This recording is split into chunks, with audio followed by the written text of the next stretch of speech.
Sebagian besar dari kita pernah merasakan ketegangan antara diri kita yang sekarang dan diri yang ingin kita capai. Semakin besar jaraknya, semakin besar pula penderitaan yang muncul.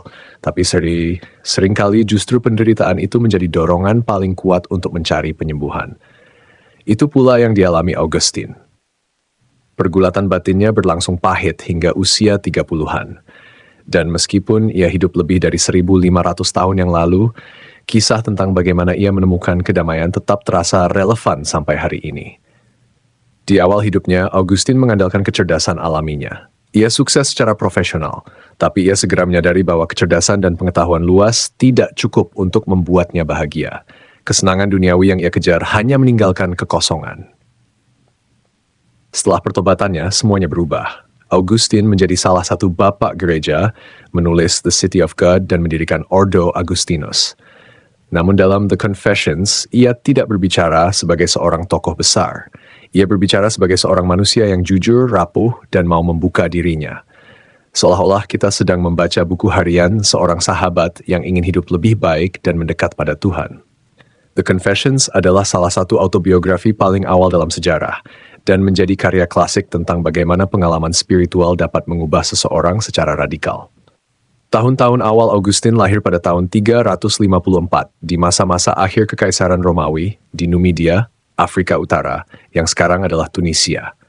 Ayahnya, Patricius, adalah pejabat kecil yang memeluk paganisme. Ibunya, Monica, seorang Kristen yang saleh. Ia tidak menyukai sekolah, tapi ia sangat cerdas. Ia membaca Cicero, Virgil, Plato, dan Aristoteles. Dalam Confessions, ia menyesalkan bagaimana pendidikan saat itu lebih menekankan kemampuan berbicara daripada moralitas, sebuah ironi, karena ia sendiri unggul dalam retorika. Pada usia 16 tahun, ia pulang selama setahun. Ini masa yang ia sebut sebagai tahun kebebasan, tahun yang menurutnya penuh kesalahan. Ia tenggelam dalam nafsu dan dorongan-dorongan muda. Ia bahkan bercerita tentang pencurian buah pir yang ia lakukan bersama teman-temannya, bukan karena lapar, tapi sekadar ingin berbuat nakal. Bagi Augustine, itu menjadi simbol betapa rusaknya hati manusia tanpa bimbingan moral. Arah hidupnya berubah ketika ia pindah ke Carthage, kota besar penuh hiburan dan godaan. Augustine menggambarkan kota itu sebagai tempat di mana nyanyian dari kuali penuh cinta-cinta terlarang terus memanggilnya. Ia mengejar kesenangan tanpa batas, bahkan melakukan tindakan tak pantas di dalam gereja. Pada malam hari, ia pergi ke teater, menikmati drama yang penuh kelucahan atau kesedihan berlebihan. Namun semakin ia mengejar kenikmatan, semakin kosong hidupnya terasa. Di tengah kekacauan itu, ia tetap menjadi pembaca serius. Buku Hortensius, karya Cicero, membangkitkan kembali cintanya pada filsafat dan pencarian kebenaran. Ia mencoba membaca Alkitab, tetapi ia merasa isinya terlalu sederhana karena ia belum memiliki kerendahan hati untuk mengerti. Ia tertarik pada Manichaeisme, ajaran spiritual campuran Kristen Gnostik, Zoroastrianisme, dan Buddhisme. Pilihan ini membuat ibunya berduka. Augustine mengikuti ajaran itu selama 9 tahun sambil mempelajari astrologi. Secara profesional, ia menjadi guru retorika, sebuah pekerjaan yang kemudian ia sebut dengan malu sebagai menjual kepandaian berbicara. Fakta bahwa pekerjaannya lebih menekankan gaya daripada isi justru memperdalam kegelisahannya. Ia merangkum hidupnya pada usia 20-an dengan pahit. Selama 9 tahun, kami hidup dalam keadaan menipu dan tertipu, terseret dalam nafsu, sombong, takhayul, dan sia-sia. Ia hidup bersama seorang perempuan tanpa menikah dan memiliki seorang anak, Adeodatus. Ia merasa hubungan itu tidak suci, tetapi ia mengakui mereka saling mencintai. Tekanan dari ibunya memaksa mereka berpisah. Kematian sahabat dekatnya memperburuk keadaan. Augustine menyadari bahwa kehampaannya bukan berasal dari peristiwa luar, tetapi dari dirinya sendiri. Ia mencari pelarian dalam makanan, minuman, seks, dan buku, namun semua itu gagal memberi kedamaian. Di usia 30-an, ia menyadari 2 hal penting, bahwa kecerdasan tidak memberinya kebenaran, dan bahwa kenikmatan duniawi justru membuatnya sengsara. Kecerdasan perlu diterangi oleh cahaya lain, yaitu Tuhan, tapi ia belum siap percaya.